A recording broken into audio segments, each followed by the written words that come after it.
Most yoga won't build strength, which means if you're a woman over 40 who loves yoga, Pilates, walking, and other activities, you are still losing muscle mass and bone year after year. I found that information frustrating and discouraging because I loved yoga, knew I needed strength, hated the gym, and traditional strength training was not working for me. So I started weaving strength into my yoga practice. And over the years, a formula emerged. It combines the best of yoga asana, resistance training, movement science, and myofascial release.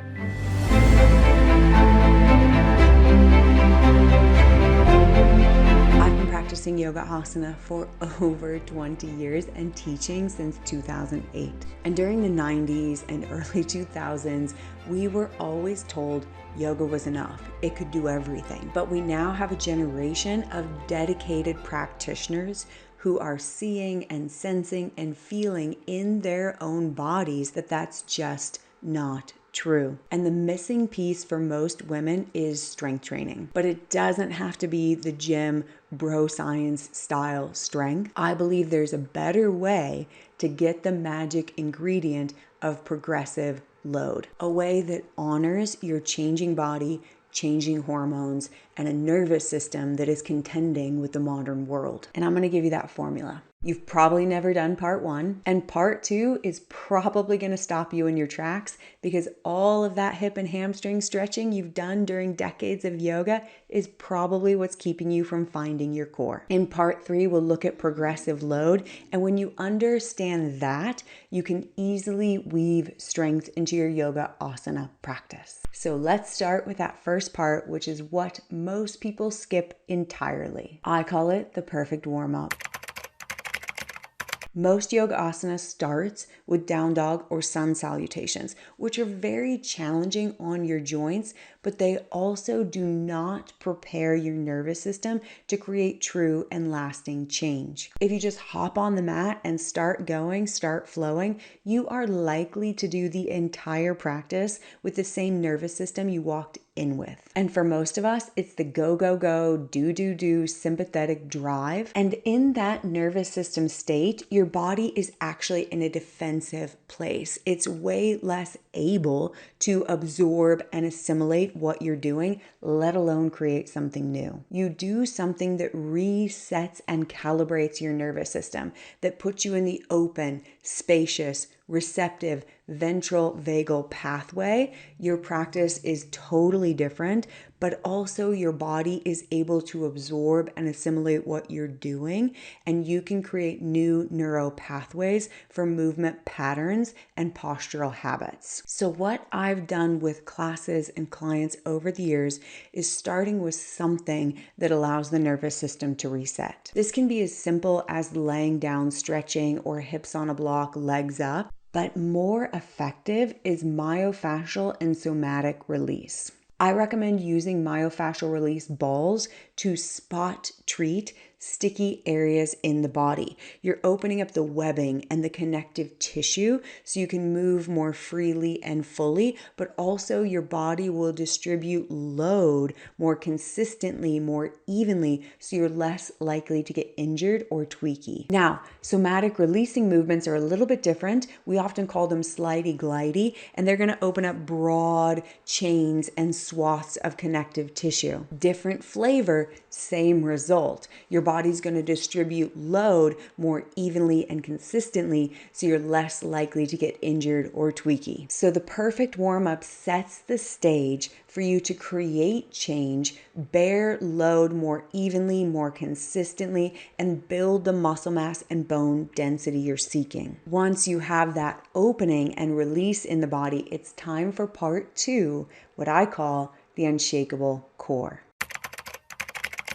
You've probably been told to engage your core, brace your core, pull your navel to your spine, tuck your tailbone down. I encourage you to forget every single one of those and never do them again. Those cues have good intentions, but they're incomplete. I have seen these cues lead to dysfunctional breathing, chronic tightness in your lower back and neck, digestion issues, and perpetual confusion about core. Instead, you want to find true core. True core is driven by your breathing. It requires that you get your respiratory diaphragm and pelvic floor stacked so they can move in relationship and generate intra-abdominal pressure. Intra-abdominal pressure creates a stability, a solidity that moves through your whole body. It reduces pressure, stress, and strain on joints like your knees and your elbows. It protects your lower back and your neck. It's even linked to ankle stability, and not related, but a cool bonus, it will improve your digestion. Intra-abdominal pressure and true core is very different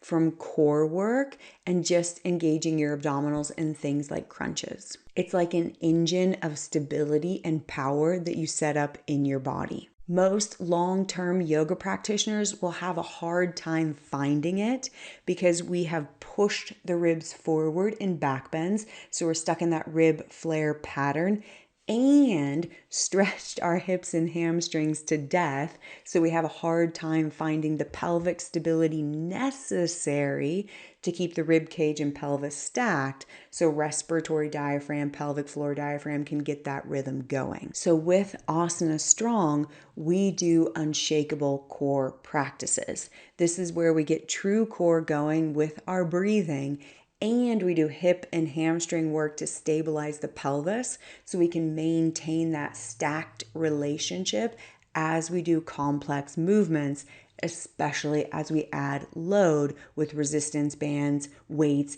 even blankets. Once you have an unshakable core, adding load, adding weight doesn't feel risky anymore.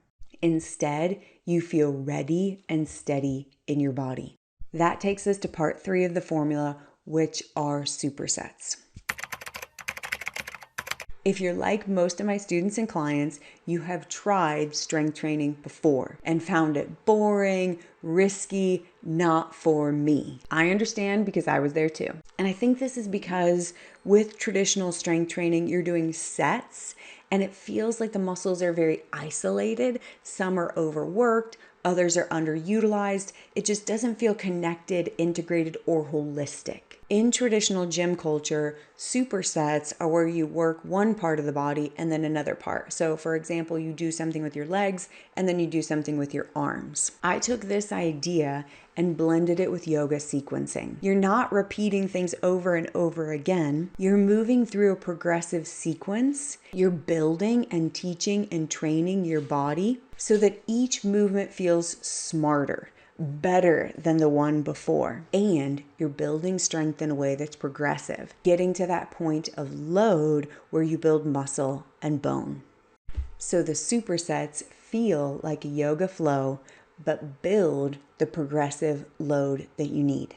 And that's what we call Asana Strong. It has a perfect warm-up where you're releasing and opening and getting into a receptive state. Then you train your unshakable core, which has the true core driven by your breathing and the pelvic stability you need to maintain it as you start moving.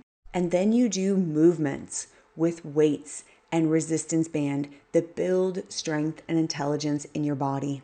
Try this style with one of the pre-recorded practices on YouTube, or get a whole Asana Strong starter kit on the 20-Minute Miracles app. You get full practices and parts, so you can experience the whole formula together. Or if you're short on time or need something specific, you can do just a perfect warm-up, just an unshakable core, or just a superset. And if you want a personalized version of this formula where we open just what you need in your body, we address the issues that are keeping you from your unshakable core, and we build the strength you need for the activities you love, whether that's hiking or skiing or picking up grandbabies, that's the Asana Strong one-on-one intensive.